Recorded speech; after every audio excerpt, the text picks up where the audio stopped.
Podcast is now starting. All attendees are in listen-only mode. Hello, everybody, and welcome to today's special webinar, Transfinder-NAPT Best Practices. We welcome back again members from the STARTS Task Force, that's Student Transportation Aligned for the Return to School. And just to get an update on where things stand, we're going to give folks another minute or so to log in, so just please stand by. We'll be back in a minute.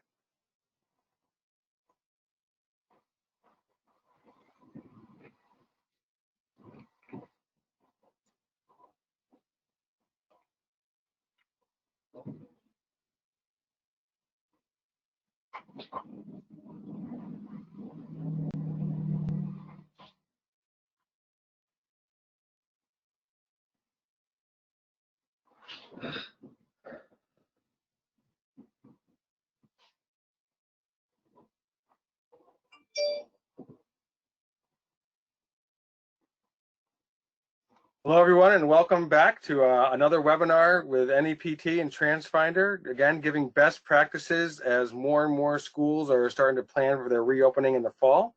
It's my pleasure to welcome Transfinder's President and CEO, Antonio Civitella, to give us a few words. Tony, are you there? Yes, I am. Thank you. Welcome. Welcome. Wow. Welcome, everyone, and happy summer.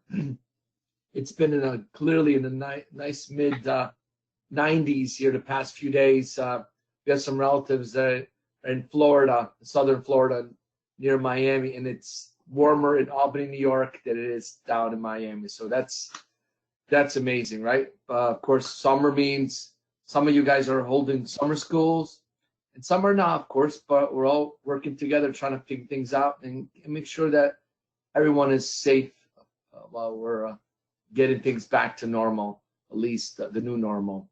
I'm happy to announce this 14th best practice webinar that we've conducted in partnership with NAPT.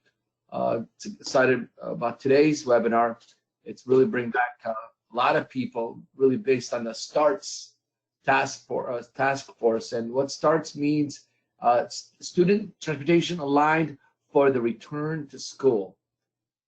This is our second update with these members, and it's an important team that's really put together this task force to figure these things out. And again, we're in a figure out mode. I feel like every week I'm saying the same thing, but we're no one wrote a book or really give us a play-by-play book. We're creating this as we fly. And so, reminder: these webinars are always recorded, and you could find them on the best practice page of our Transfinder.com page. So let you know it's always being recorded, and we have so many out there. And it's interesting to see, you get a chance to look at a month or two ago what topics we're talking about, and you're thinking, man, those are early stages. So it really gives you a concept of how much material we've covered and how much things have changed from just a month ago. It's interesting, if you have some time, listen to some older ones and look at the topic. Again, I want to thank you, thank Mike Martin for partnering with us and NAPT being CEO. Both of us being CEO, it's important to make sure we have our communication straight. So again, thank you, Mike, for giving us opportunity. And based on communication we always talk about, we are offering our clients, and really North America, we're offering a free communication tool. It's called StopFinder. It's an app that parents, and really you could communicate with your staff. If you're interested, please send us an email at freestopfinder@transfinder.com, and we'll see how we get started. We have a lot of our clients are using this, and some other non-clients are also using this product. So if you're interested, again, communication is such a key in these days, and if you're interested, please email us. Again, Mike, I want to thank you again for the partnership, and it's an honor to always work with your team and figure these things out together. So now I'd like to turn it back to Rick, and let's get the show on the road. Thanks so much, Tony. And you may hear Tony's voice in the backdrop. I know he likes to ask questions a lot as he's listening on.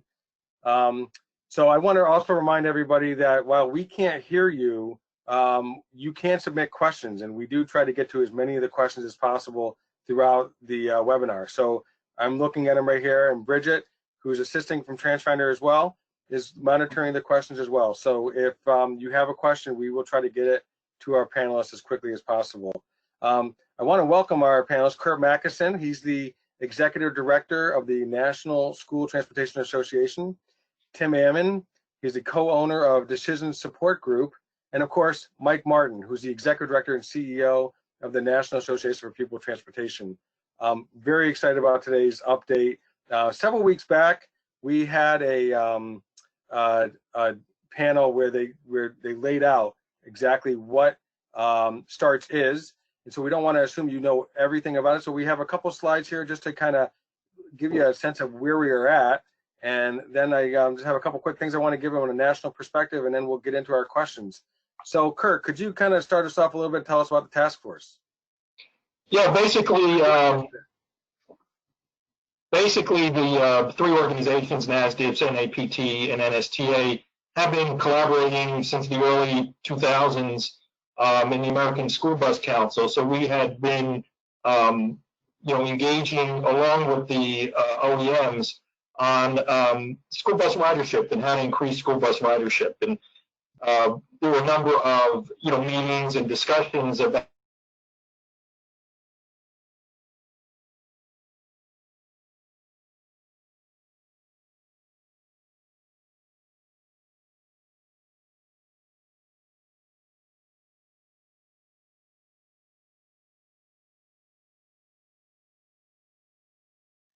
here, which seems like a long time ago, and Mike will agree with me on that, a long time ago. We had been engaging on some legislation that was bouncing around Capitol Hill to talk about issues all surrounding the yellow bus. And we're all staunch supporters of this safety and efficient transportation of children to school. While we may not see eye to eye on certain specifics, overall, the three organizations are totally aligned with that. As the pandemic, reared its ugly head in March and schools started to close, it became really the only focus of our groups, I think, individually, in so many different ways. And every time we had a meeting or webinar or conference call, a number of questions came up all the time. And the questions all had the same thread. It's like, how are we going to prepare for a return to school? And so the natural offshoot of that was for us to collaborate as the three student transportation organizations, in a task force that would do a comprehensive research, pursue solutions, and come up with not necessarily answers, but come up with potential solutions so that all student transportation professionals could take something from it, regardless of whether you were a bus driver, regardless of whether you were a dispatch, whether you were a mechanic, etc. All of us have a piece in this. And so that really was the beginning of the STARTS task force.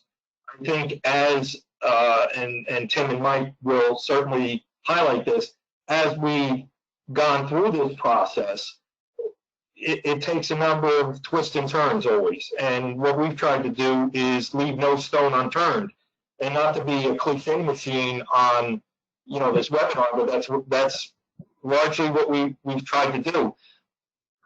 My fear, and perhaps the fear of the group, is that when decisions were being made, one, that student transportation wasn't involved in that decision-making process. That was one.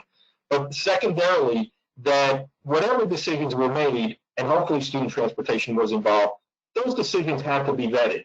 And there are a number of different areas that we can talk about that if you make a decision on one end, and I don't want to go into detail about anything specific, but if you make a decision on one end, what is going to be the ripple effect to the student transportation system? And we've seen that in a number of cases. So we wanted to be thoughtful, thorough, and then provide solutions, that not only would help student transportation professionals, but also policymakers who aren't, wedded in the day-to-day operations of student transportation, so that they would have more of an understanding of what student transportation goes through.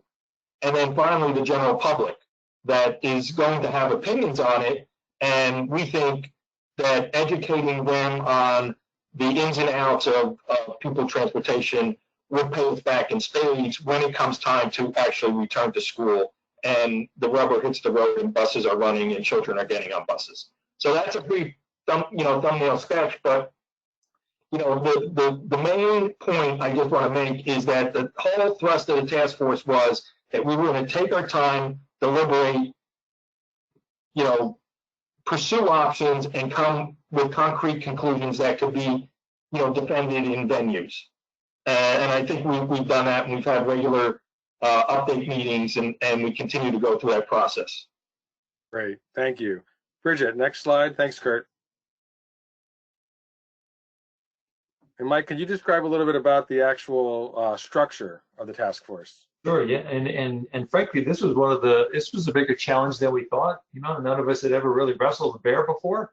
And wrestling a bear is not an easy thing to do. You get taken down more often than you take somebody down. So it took us a while to try to come up with a structure. And one of the things that seemed logical to us was to mirror the structure that we use in the National Congress of School Transportation every 5 years. And that is that there's a steering committee, as you can see here.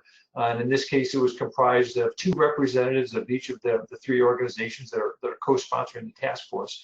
And then we developed an advisory committee structure as well. And we invited representatives from other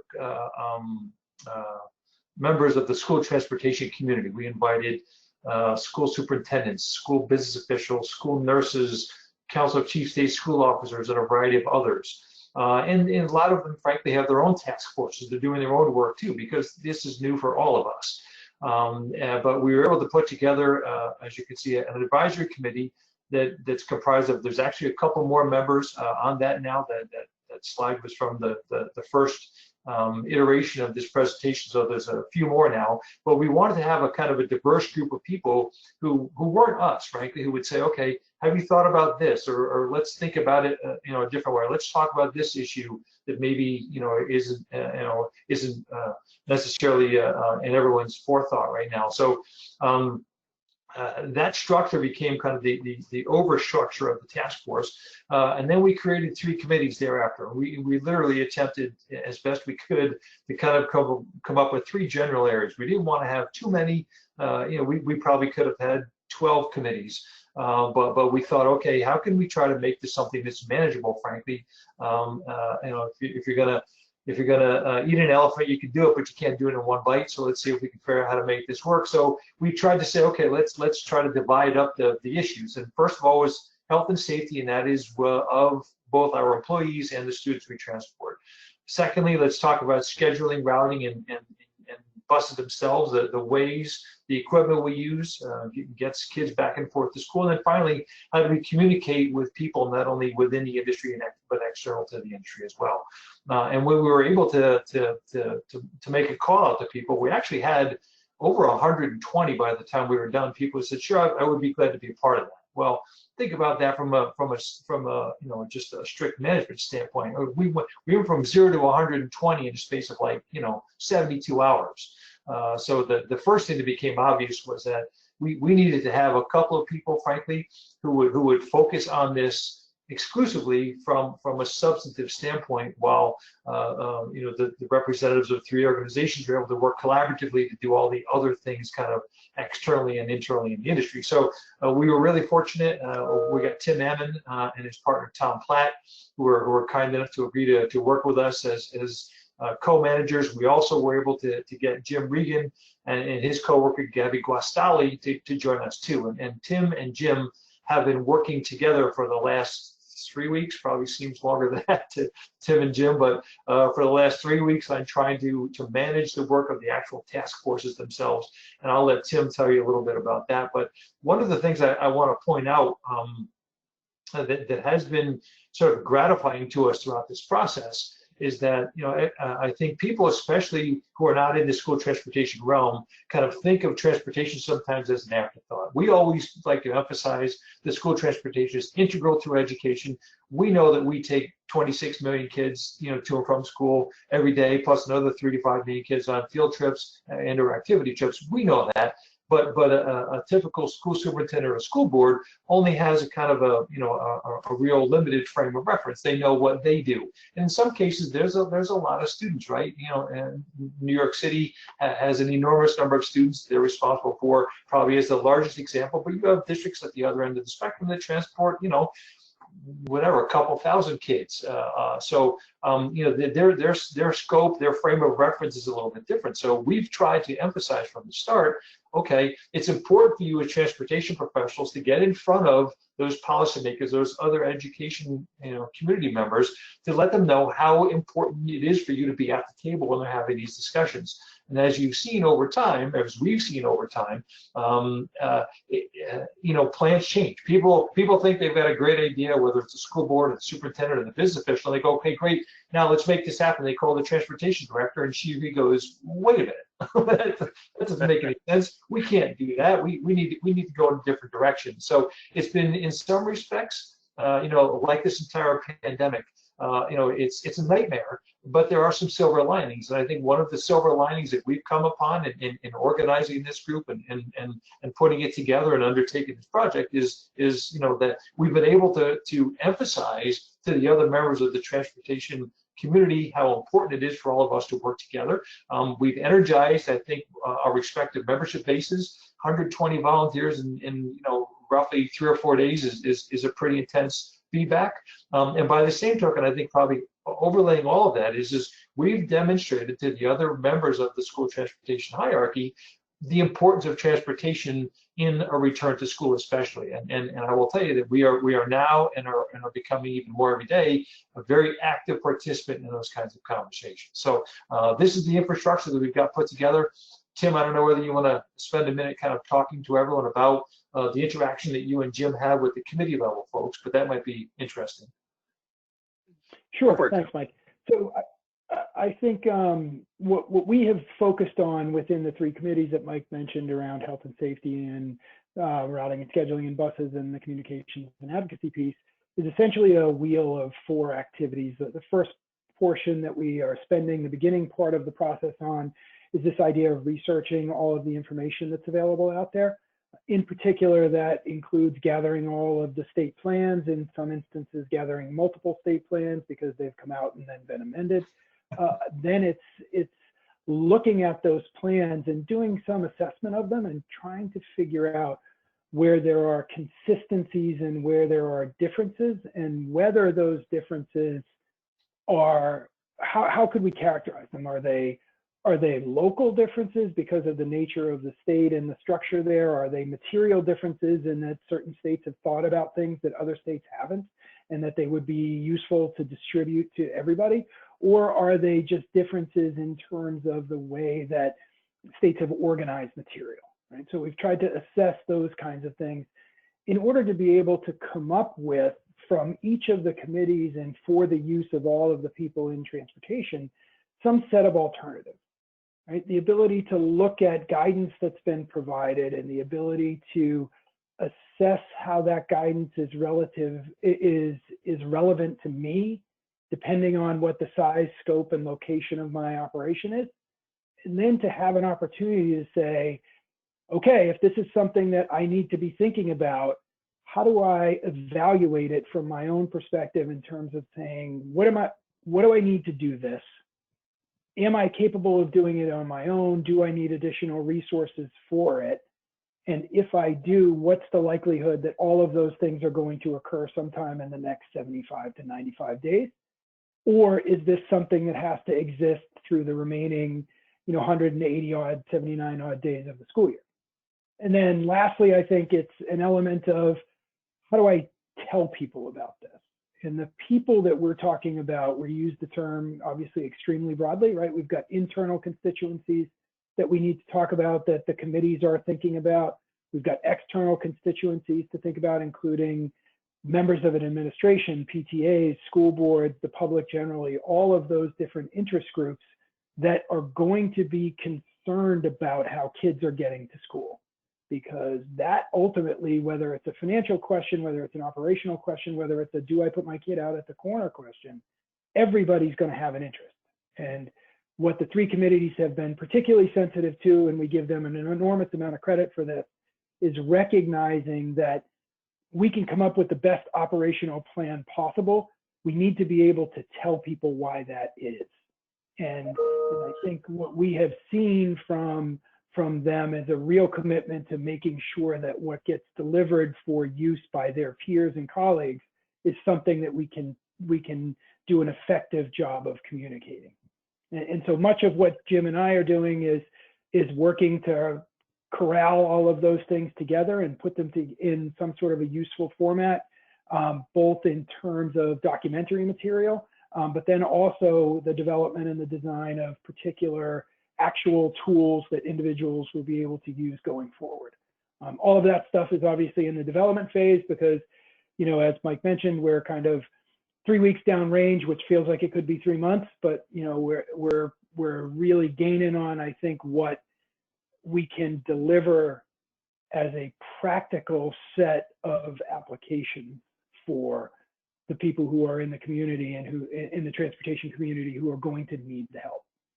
And Tim, what's the one thing that people don't want to hear from you that you feel like you have to make sure people understand when it comes to the task force and its report?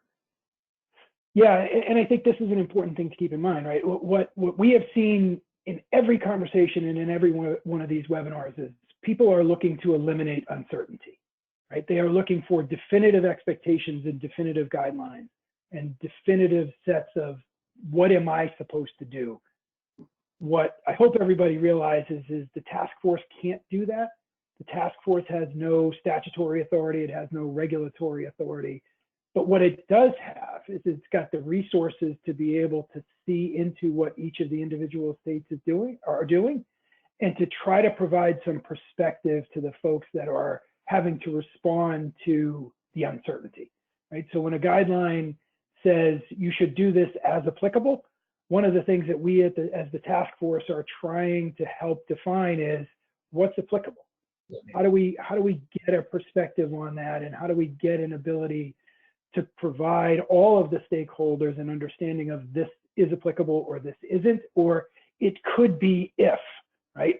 Because again, our big concern is if what we wanted to do was put a monitor in every row, that'd be wonderful, except for the fact that there's just probably not enough money out there to do it. Right? So how do we communicate the consequence of particular guidelines? And it's thank you number one, all three of you for being with us, but also just setting the table for us a little bit. I want to go into a little bit more in a second, but I just want to go into your point, Tim, about people looking for answers. You know, I already have one of my first questions from Robert is, if we stick with the 6-foot distancing guideline on the bus, that means we can only fit 7 or 8 students on it per run. Are there more realistic guidelines being discussed by the STARTS task force? I want to circle back on that, but just to say they're hungry for something specific and concrete. And that's usually one of our very first questions. Next to, is this webinar being recorded? Which, by the way, it is. Again, keep your questions coming because we will get to this as quickly as possible. I wanted to set the table a little bit because I did a quick search yesterday on stories about reopening school. I came across just a quick few. One, New York. It's Kathleen DiCaltado. She's the Assistant State Ed Department Commissioner for Student Services. She says, quote unquote, September is feeling unrealistic to people as a start date. And that was like the big blaring headline from the Journal News down in Westchester. And the Associate Commissioner, Eliza Alvarez, basically in the same story, says that many families are reporting to superintendents that they are concerned about returning to school. So this isn't like 2 weeks ago or 2 months ago. This was yesterday. South Carolina's Education Superintendent Molly Spearman released the state's final recommendations for how school will reopen safely. And she says basically that, don't forget, South Carolina has had 4 straight days of 1,000 new cases of COVID-19. So there's concern about staff and students. And so they're already saying that staff and students will have to wear masks, that schools are going to have one-way hallways, which you probably have experienced at grocery stores. I know I have. and that buses are going to operate at just under 50% capacity. And that state is also saying that they need to focus on improving distance learning options for those that don't feel safe going back to school. And then Wisconsin, so we're kind of spread all over the place here. Their Department of Public Instruction released its guidelines, a 90-page plan called Education Forward. And those plans include the possibility of a 4-day school week, and then that 5th day being for cleaning. And the state said there's also a possibility of short-term closures within specific districts, because of specific circumstances. And so, but again, the Wisconsin superintendent says that it's a guide, not a mandate or a requirement. And then, even our own poll, Transfinder on Facebook, we asked, are you planning on social distancing on the school bus? And basically the results were about, split evenly. And then lastly, I just thought this was interesting. Things that you think are good 3 months ago are no longer necessarily a good thing. CDC put out a memorandum basically saying that you should not be encouraging, consider not having perfect attendance awards anymore. I remember going to my kids, graduations, and certain, Tommy never missed a day from kindergarten to his senior year in high school. They're saying, don't do that anymore. Don't push that pressure. Stop assessing schools based on absenteeism, and offer virtual learning and telework options if feasible. So I know Curt's a major baseball fan, so I said, there's no more Cal Ripkins, who played 200. Do you know how many days? Do you know the record, Curt? Well, how many days he played straight? No games, 2,138. No, that might be Lou Gehrig. He's 2,632, according to Wikipedia.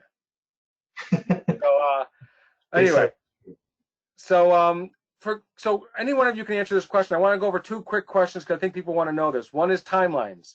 So when are things going to be released? It said in the one slide there, July, but I don't know if you guys have any more specifics. And also, how are you going to be disseminating that information? So first things first, timelines. I don't know, Mike, is that a question for you? What's the timelines? Well, I actually was going to hop in because you gave us a lot of information, Rick, and it really speaks to the necessity for the START's task force report, because I won't say everyone's all over the place, but everyone's all over the place. One thing I'm confident in having, Tim and Jim, leading this effort, is that it's going to be a very thorough report. And so when it's brought up to public scrutiny, it's going to be a document that I think is going to be well received.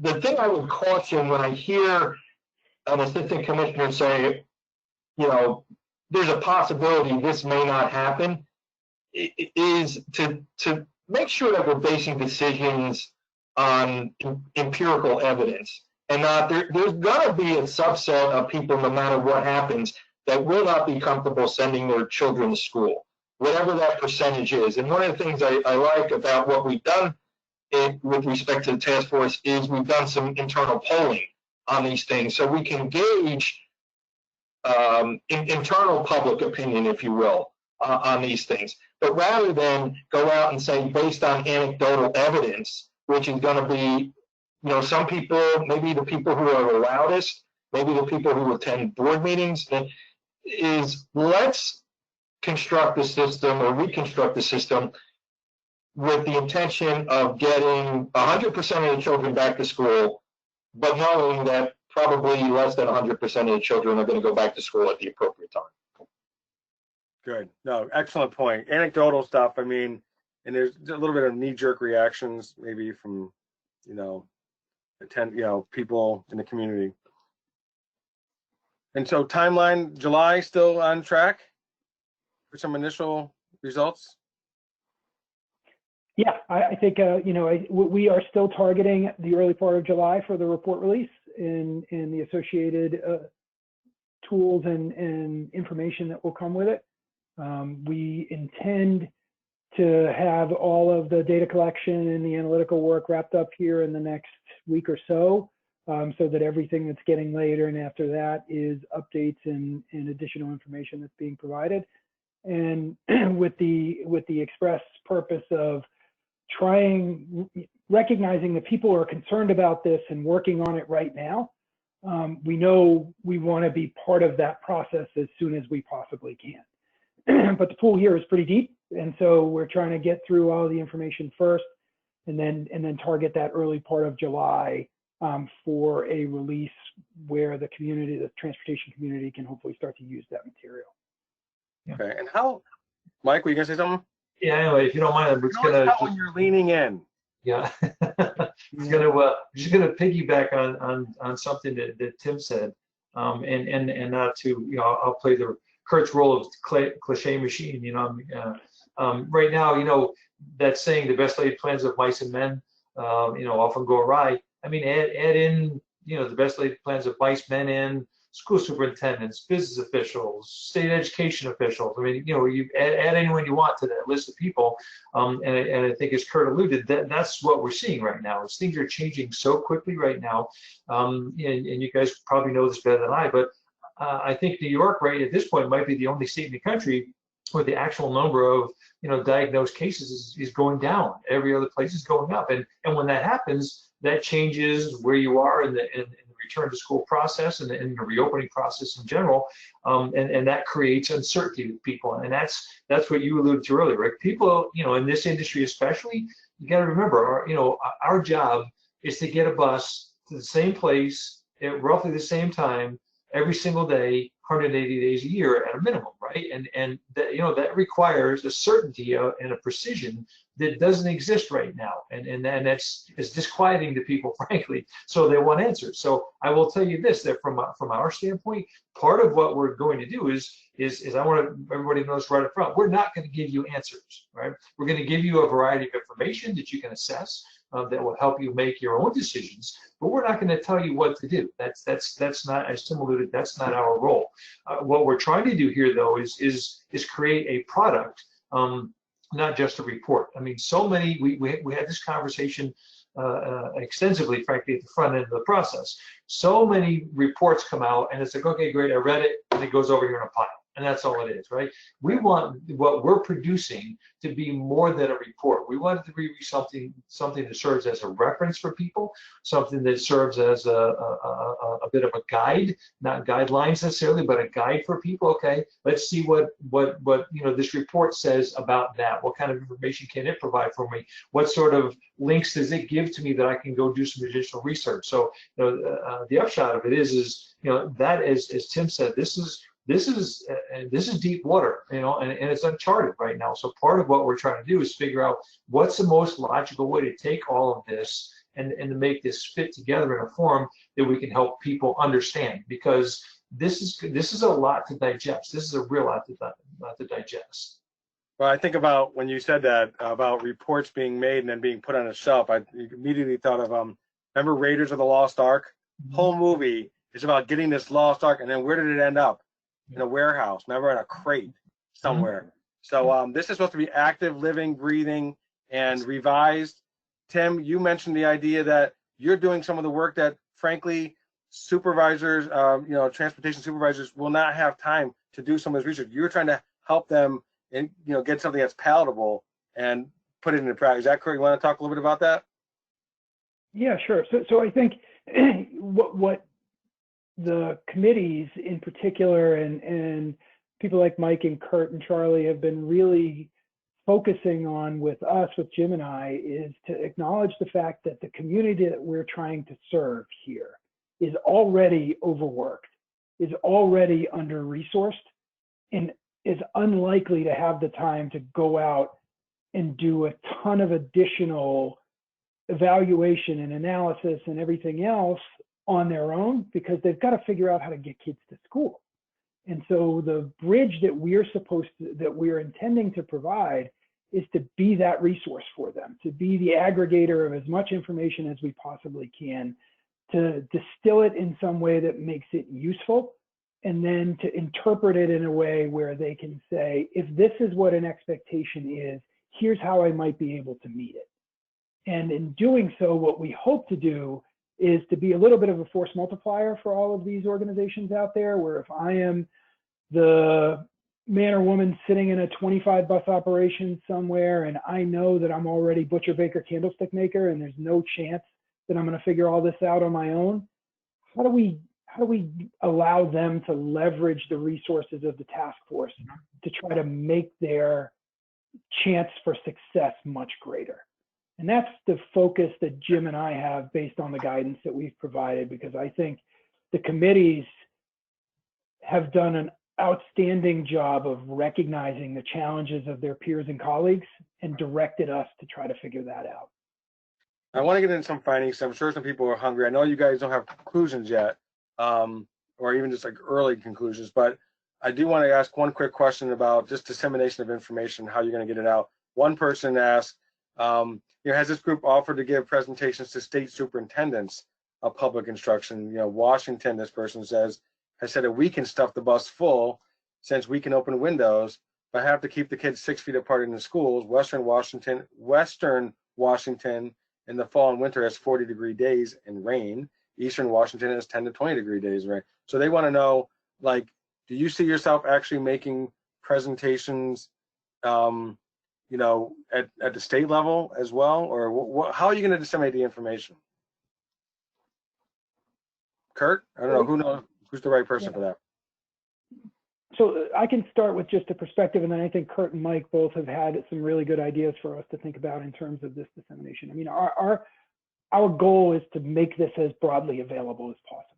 So we will use all of the resources, both electronic and print, that we can, and we will try to also use as much of the both free media and media available to the associations to do that. And that, what we are fortunate about is the leadership of the three associations has extraordinarily broad and extraordinarily deep networks to be able to draw on, so that we do have folks from school business officials and superintendents associations and other professional associations that we can reach to and provide that feedback.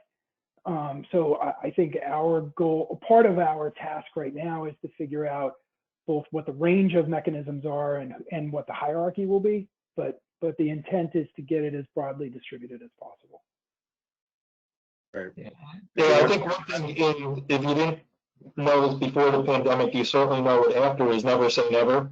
And so I wouldn't say there wouldn't be one avenue or another avenue we wouldn't pursue if it made sense. I think initially, in terms of distribution, we're going to have a joint webinar amongst the three organizations. But, within an hour webinar, how much can we really explain in terms of a comprehensive report? And so we've been discussing other details with respect to, the nitty-gritty of, diving into what the report actually says, which probably can't be done in an hour webinar, but we certainly have to, introduce it and then have an open mind and go from there. Is my perception, but I wouldn't discount anything, but I think what we're going to have to do is figure out the distribution method that, that makes sense. But I think an initial joint webinar amongst the three organizations, will be the official launch point.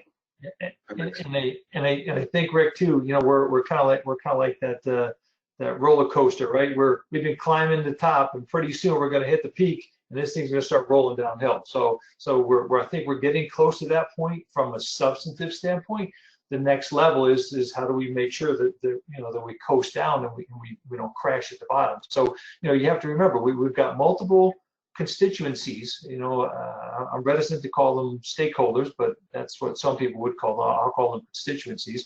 The first and foremost of which is the people that support our organizations. That's we're the people that started this, and that's our first responsibilities to those folks who support us. Secondly is to the industry at large, for sure, and to make sure that they have access to the information. But beyond that, again, it's all those other people that we've alluded to throughout the course of the conversation today who are just interested in this for a variety of reasons. And you have to contemplate all of that understanding that we now have an expanded base of platforms too. All right, we before, how many of us use Zoom or GoToWebinar or all the different things that we use right now, or Teams or whatever that are just popping up overnight. It's like everybody, back in the 90s had their own talk show. It's like everybody's got a platform that they want to use. So you start to put those combinations of things together, and the number of ways and the number of distribution points becomes again I don't want to say challenge, but an incredible opportunity for us. So I think the first thing we have to do is figure out how do we address it, within our specific, member constituencies and the industry itself, and then get it out to everybody else. Because the one thing we want to ensure is that our people are talking about our work and our report before other people are. I think that's a critical factor for us, and it's important to us. We don't want a superintendent or a business official or a school board member from someplace calling their transportation director and going, "Hey, I got this report. Tell me about this." And have them go, "What are you talking about?" Right? Yeah. That's not helpful. That's not the struggle. Well, that kind of addresses a question that we have from Christy from Illinois, who basically wants, which, by the way, shows great value in the work you're doing, to the point where she said, our governor is expected to release school guidelines this week. Is the task force sharing their information with state officials, or are state officials asking for guidelines from your group? But that just at least tells you how much importance and significance she puts in what you're doing, which I think is probably reflects lots of other people as well. So that's a good thing. Are you feeding things to states already, or are you waiting until there's a final kind of finality to the report? Yeah, we're going to trust the process. We're going to go through the process. We don't think we think the errors that have been made, quite frankly, previous to this, were folks who went out without enough due diligence in terms of providing quote unquote solutions. And the last thing we want to do is come out with a product that then we're going to have to retract or modify or whatever after the fact. So at this point we're going to stay the course. We're going to issue it at one time, even though everybody wants to cut to the chase. Nowadays we're going to pretty much stay firm and issue a report, and we think it's going to be, when it gets issued, valuable. In terms of the policymakers, we look at this as something that would be distributed to policymakers. It's just, as Mike mentions, is what's that distribution going to look like on our end? I agree with him 100% that we created this for our own constituencies first. Happy to share the information, with everybody in the community that's concerned about student transportation. But at the end of the day, we just have to look at this as a little bit of work in progress in terms of our, distribution. So I'm sure there are things that, quite frankly, and this has happened all throughout the process, even when we were, contemplating the STARTS task force. There have been so many different scenarios where we said, okay, if we do this, can we do that? Can we do this? And I think we've now, through COVID-19, adopted, and I think it's probably a good thing, an open mind, how we're going to approach the task force, how we're going to approach its findings, and how we're going to approach its distribution, ultimately. One person asked, Anthony wants to know if this, I know we're not going to get into too much of the specifics yet because it's still early in the process, but they want to know if this report is going to basically have more of a national focus, or will it actually have breakouts for like for regional recommendations, or is it a mix? Any thoughts on how granular is it going to get? Yeah, so I think what we're trying to do is, and it's a tough blend, I think, as people can probably imagine. What we're trying to do is to get some understanding of the national consistency across states in terms of these are guidelines that people are suggesting and that we may need to respond to. But the intent is to make individual state resources available to the users of the report through a set of, whether it's links to state agencies, links to state reports, whether it's those kinds of connections to information, because as I think everybody can imagine, with somewhere depending on your information source, 13 to 16,000 school districts out there, it's going to be tough to come up with one of these for everybody. So the goal is to try to get as broad a base of understanding as possible. And if there are particular things, and we don't know what this might be yet, but if there are particular things that should or can be highlighted, we may address those. But I think for now, the goal is to have it be as universally applicable as we can make it. Yeah, and I think it's a great question, because, and as we talked on these webinars before, Rick, we have 50 different state schemes out there in terms of education and student transportation. And so, everybody loves local control until, we find a pandemic and we want a one-size-fits-all solution. But I think, at least from the task force standpoint, we acknowledge that there are 50 different, operations, for lack of a better term, out there, and we're just trying to provide more or less, operational, I'm not going to use the word guidelines, but the choices for folks that can cut across all the 50 states. Yeah, I mean, honestly, to the extent that we could say, okay, if you're 6'6" tall, you're really skinny, you've got white hair, and you got really fair skin, you should probably wear sunscreen when you go outside. I mean, we're going to try to take it to that level so that someone can say, okay, cool, I kind of fit in this general category. I mean, who's that we're talking about? You know what I'm saying? That's we're to the extent that we can do that, we're going to do that. I mean, there's a lot of people who You are going to try to get as many as you can with some guidelines. We're going to do the best we can, but that's not an easy thing to do, right? I mean, making that generalization is risky. I'm going to wear sunscreen every time I go outside, but someone else who might look just like me might not. Tim, were you going to say something? Well, no, I think just to reiterate the idea that the goal is to build up to the extent that there is a guideline or an expectation, our MO right now is to try to build up a set of tasks or practices that can support somebody's ability to meet that guideline. And while that may not be specific to the requirements of Illinois or Iowa or Indiana or California, it's designed to be a guide in terms of how do you construct your response. Mm-hmm. I think, as Curt mentioned earlier, or Mike mentioned earlier, it's not an answer, but it can help set the waypoints to try to get through to be able to meet whatever those expectations are. Okay, now I haven't asked this question directly before. I've touched on it in the past, but I keep getting hammered with it. So what my plan is to have you guys answer it once and for all and send everybody back to this webinar. Again, Robert asked it at the beginning of the webinar. Christine just asked it now. Social distancing on the bus. They are hoping that you guys, here's what she writes. Social distancing on a school bus is near impossible. 8 per bus, somebody else said earlier, less than that, but is nearly not, it's not realistic. Our district is choosing to stop all busing for 2020-2021 school year, with the exception of special needs. This means more students are on the road and in their parents' cars. Here's the question: What thoughts are being put towards social distancing on a bus? So, do you have Robert had said earlier? Do you have any? Are you guys going to say here's a realistic way that you could approach somewhat social distancing on a school bus? Is there a guideline? I'm going to start with the fact of that it just seems like that decision by the district was made in response to the CDC guidelines. And when that happened, I'll back up a second.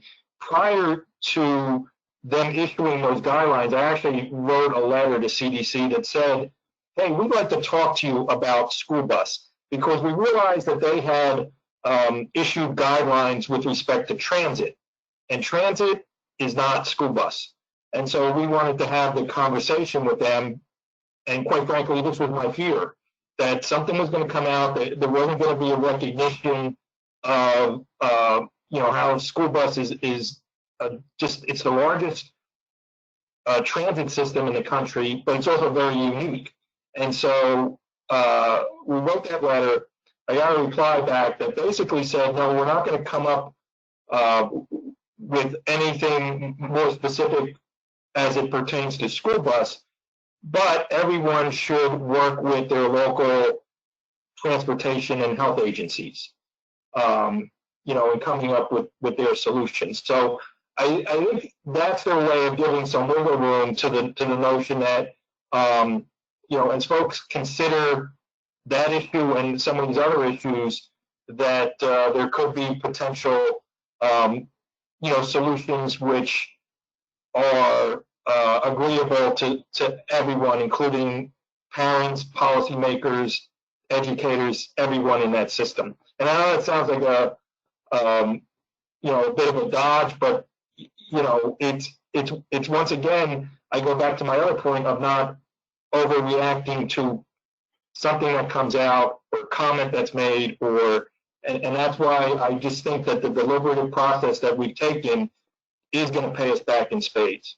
And two things, all right, to sort of buttress what Curt said.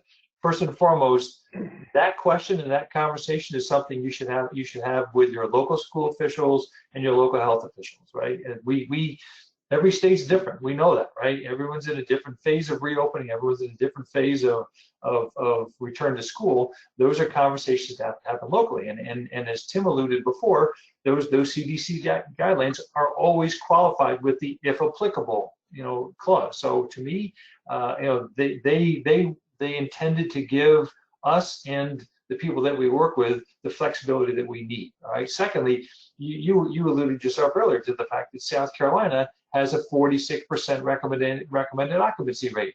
That's not 6 foot social distancing, right? I mean, so they figured out some way to be able to do something different than 6 foot social distancing that the South Carolina Department of Education released as their statewide guidance. So again, like Curt said, it's difficult to give you a specific answer to that question, but I'm hopeful that those who keep asking it can see within the answers that we're trying to give to you that there's absolute flexibility there. There will be some places that will say, we're going to do 6 foot social distancing. That's the way we're going to go back to school, whether it's on a bus or in a classroom. There's going to be other people who are going to say, and we've seen them, it may have been Kentucky, was it? Who said, Kentucky's another one. We're not going to have social distancing. We're going to go back to school just like normal, right? I mean, so that's a pretty broad range, right? There's a lot of room in between them. It is. And I think what the most important thing here, and this seems to get lost in the conversation about the numbers, is why are we doing this, right? And the intent is we're doing this because we're trying to keep kids safe. And what I think we have recognized through all of this, from the day that this first started to now, is that there are likely multiple methods to do this, right? If kids are facing back to front with a mask on, it's a fundamentally different environment than if they're sitting across from each other and breathing on each other. So before we allow what is recognized as the safest form of transportation to go by the wayside and put a whole bunch of kids in cars because we don't think we can do the social distancing question, we should be asking ourselves, what are we trying to accomplish? We're trying to keep kids safe.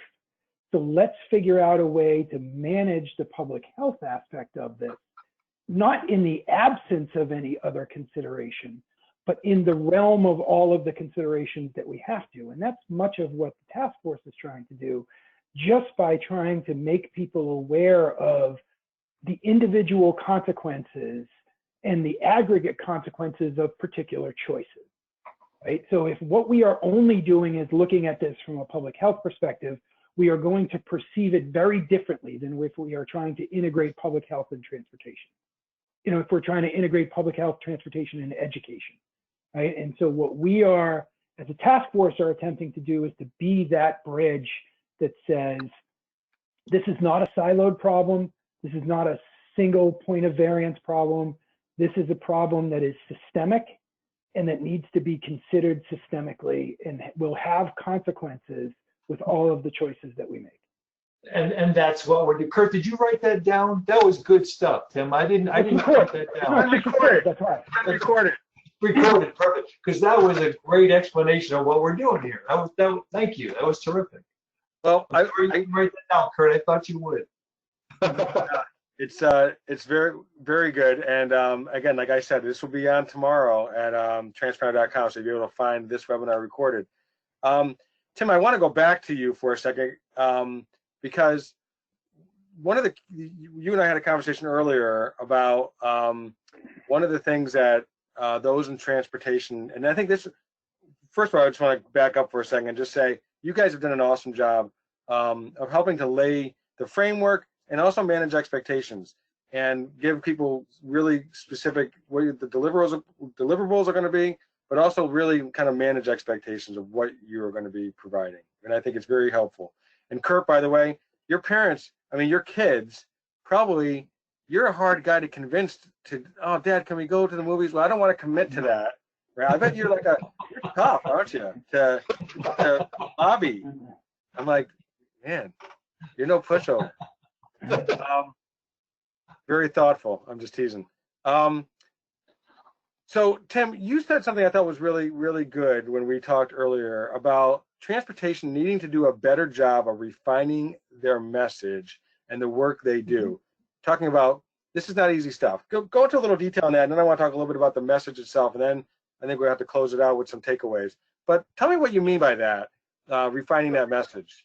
Yeah, and I have said in a bunch of different forums before that I think one of the things that the industry does worse is talk about what it does best, right? Which is this safe and reliable service. And that's because, again, people in this industry are focused on the doing.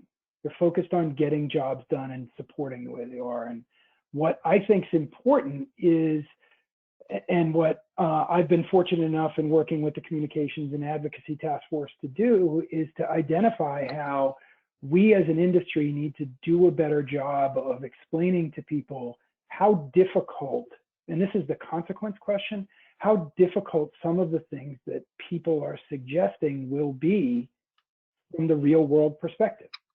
And what is often done in transportation is there's an input with an expectation and an output with a result. And we miss the middle part, which is explaining how we got there, right? And so everybody thinks it's easy because it just happened.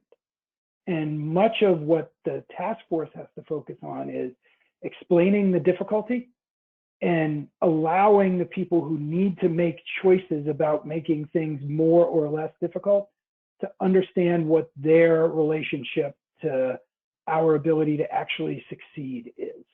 Because what we are, there's a tremendous amount of rugged individualism in the industry, and I think that is at times to its detriment. And so if we can get people to start to create an understanding of, this is how hard this is going to be, this is why it's going to be this hard, here's the additional inputs that we're going to need, and here's the outcome you can expect, I think we'll all be much better off in terms of trying to get some reasonableness of 6 versus 40 kids on a bus. I think, you know, when you said that, it made me think of something else too. Maybe that's why transportation sometimes doesn't get a seat at the table, because there's a sense of, we give them a task to do, they pull it off, and not understanding, you know, how sausages are made, basically. I just wanted to say, for brevity's sake, and then I'm going to have you guys give me your closing thoughts on what you want people to take away. When I talked to you earlier, Tim, talked about messaging, the importance of what's the message, who's it for, how frequently, what are the distribution channels they're going to use, and then the part I liked the most, I think, of this was, how do you know that they understand, and then how do you know also when it's time to stop talking about it. So I want to end on those last two with you, Tim, and then we'll go into the final takeaways. I think we understand who's your audience. So are you talking within the district, personnel, employees and leadership, or are you talking to the families, constituents, as Mike said? Are you, how often are you going to do it? Is this, Governor Cuomo had daily briefings. I think it was 111 daily briefings, and just recently said, okay, we don't need to do the daily briefings anymore. So there's some point they made a decision that we did what we need to do. So you need to understand, how frequently do you share this information? What channels are you going to use? Facebook, email, apps, whatever. How do you know that they understand? How do you get to that? Yeah, and I think that to me is the critical part of this, right? And one of the things that the best way for us to understand is if somebody says, oh, so this is really going to be hard. Like now we've got them, right? We got them on the run at that point, and we can start to change some of the thoughts and behaviors at that point. And so I think part of any messaging strategy has to include some cycle that says, I'm going to check back with the people I gave a message to figure out if they heard what I was saying, right? And because what I don't want to do, right, is I don't want to snatch defeat from the jaws of victory by continuing to talk about it if they got it already. Right? We're going to have plenty of messages we've got to deliver. So part of what we've got to decide on is when to stop and move on to the next one. That's right. And I think that's an important thing. You know, we've all experienced in the last 4 months, people who are still talking about now what was relevant in February. Like, it's time to be done with that. And we as an organization need to be able to know that going in. And so we're big advocates, and one of the things we hope to release with the task force is how do you put together a plan for your communications that way? I'm going to ask a quick question, even though we're going to run a little bit over, but I'm just because I thought it's a neat one from Todd. And I think any one of you can answer, all three of you can answer. One person asked, Todd asked, would it be a good idea to let the community have a voice? Maybe put out 3 models and let them vote on it. Thoughts? Curt. I'll go Curt, Tim, and Mike. I think community engagement is critical. Ultimately, you know, we can, and this is one of the issues, just dovetailing on Tim's point about talking about the school transportation in general. We can be the safest, and that includes, you know, with respect to, you know, COVID-19 or just in general, the safest method of transportation to and from school. That's not actually going to be enough to convince everybody to put their child on that bus. And so that's why I say community engagement is so critical. As for the method, I'll leave that to people. I think there is a role. I joked a little bit about local control. I think there is a role for local control so parents can feel close to the decision making. In terms of 3, you know, I don't know, but I think there's enough experience and credibility within the professionals in that district to make that decision. Anybody else want to jump on it? So I'm a fan of community engagement for purposes of understanding what outcome they're looking for. I don't think that the community is responsible for making choices that way. I think that's the responsibility of the people the community has hired. But I think allowing the community to say, here is our set of expected outcomes and things that we're looking for from you, and then allow professionals to put together the models to meet those expectations. Tim, are you running for office? Yeah. It will be in everybody's interest to make sure that that doesn't happen. Anything you want to add to that? And Rick, I'll just say this. Todd, I mean, Todd's a smart dude, right? I mean, he knows what he's doing. The only thing I would caution is what my father used to say to me is, be careful what you wish for, because sometimes you get it. You know. Fair enough. Fair enough. I'm going to ask again, Curt, Tim, and then Mike, if you could give us a closing takeaways that you want to make sure people, they leave here, go back to the office, talk to their supervisor, talk to their superintendent. What do you want their takeaway to be? Well, I think the one takeaway throughout this discussion is that, you know, folks are looking for solutions, and hopefully the STARTS Task Force report will, you know, provide options for them.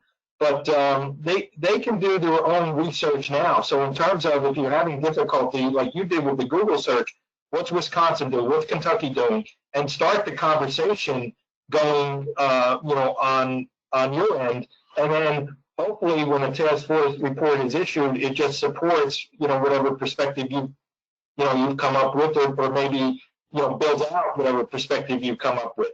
The other concern I have is when I hear a district say, well, we're not going to put children on buses except for special needs. That's concerning to me, because now we're saying, okay, what? You can drive to school, which is a less safe form of transportation to and from school. Take a bike to school, which is a less safe form of transportation to and from school. So it's one of those issues when the only thing I think of is that boardwalk game, the whack-a-mole. You know, you whack the mole here, the other one shows up there. It's like, we don't want to get into that. You know, so, you know, it's all a balancing act, and it's a refined balancing act, but if certain protocols are used on a bus, I think I would definitely feel more comfortable putting my child on that bus than I would having he or she bike to school. Yeah, that's just me, but that's what I'm saying. Like, that's my concern, that when we don't get to a thoughtful process in decision making, these things can occur. Good, excellent point. Thank you, Curt. Tim.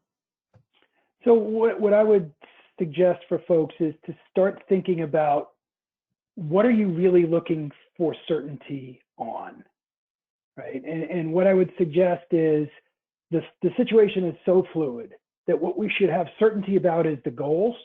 And the goal is safe, reliable transportation for as many kids as possible. And the uncertainty will continue to be in the method, right? And as we are talking to individuals within our organizations, administrations, companies, whatever it might be, let's focus on what we can be certain about, and it is these goals. And let's have most of our effort be on what are the options and what are the availability of different methods to meet that certainty. Very good. Thank you. Michael. Curt got me going with the, it must be his initial CM, you know, it's not just CMAC, it's cliche machine. So I got to roll him today. Okay. We've talked a lot today about the fact that, you know, everybody wants to know what somebody else is doing. Remember, this contiguous does not mean identical. All right. Number two is trust the process, genuinely trust the process. And we hope you do. And number three is patience is a virtue, but never more so than right now. Very good.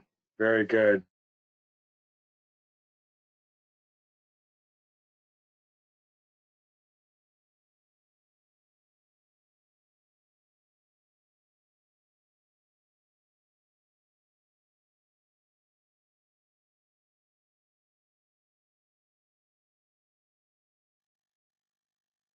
Your leadership in this, and I also want to thank the attendees for joining us today and asking great questions.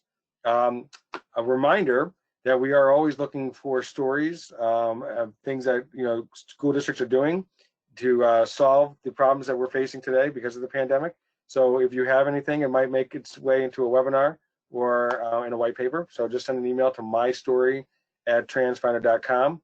And we are going to take a hiatus next week.